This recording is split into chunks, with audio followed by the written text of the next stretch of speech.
Buksan mo ang aking espiritual na mga mata upang makita ko ang mga kamangha-manghang bagay sa iyong kautusan.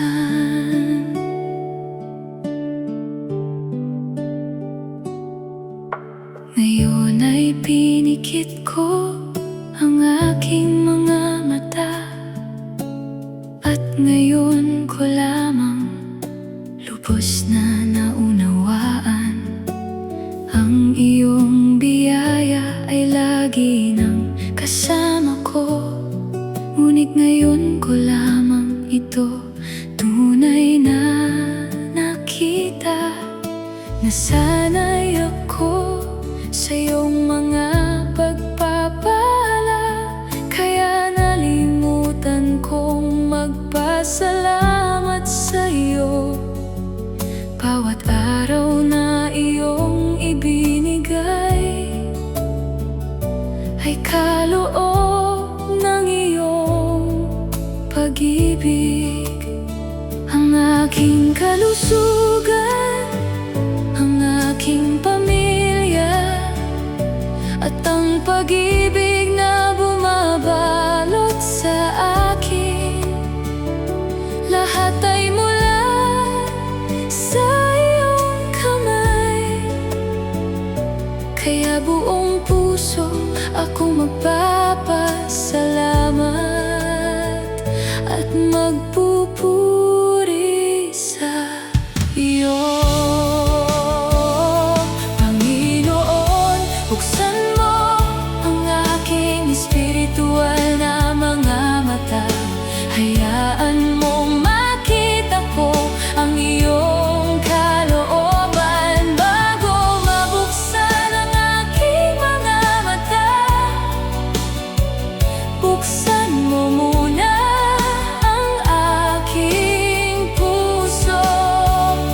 Tulungan mo akong makita ang walang hanggan at bitawan ang walang tunay na halaga. Sa pamamagitan ng mga mata ng pananampalataya, nais kong makita ang iyong kaharian. Kahit hindi makita ng aking mga mata, tunay ang iyong kaharian.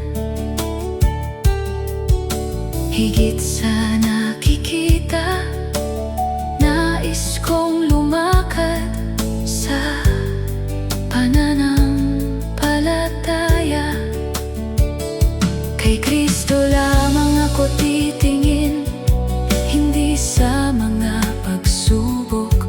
Magtitiwala ako sa iyong mga pangako, at mamumuhay na may pusong mapagpasalamat. Hindi sa pamamagitan ng sarili kong mga mata, kundi sa pananampalataya. Hindi na para sa aking sarili, kundi ang kasiyahan ko ay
buksan mo ang aking mga mata upang makita ko ang mga kamangha-manghang bagay sa iyong kautusan. Ngayon ay pinikit ko ang aking mga mata, at ngayon ko lamang lubos na naunawaan ang iyong biyaya ay lagi nang kasama ko. Ngunit ngayon ko lamang ito tunay na nakita, na sana'y ako sa iyong mga pagpapala, kaya nalimutan kong magpasalamat sa iyo bawat araw na iyong ibinigay. Ay kaloob ang iyong pag-ibig, ang aking kalusugan, ang aking pamilya, at ang pag-ibig na bumabalot sa akin. Lahat ay mula sa iyong kamay, kaya buong puso akong magpapasalamat at magpupuri sa iyo. Panginoon, buksan mo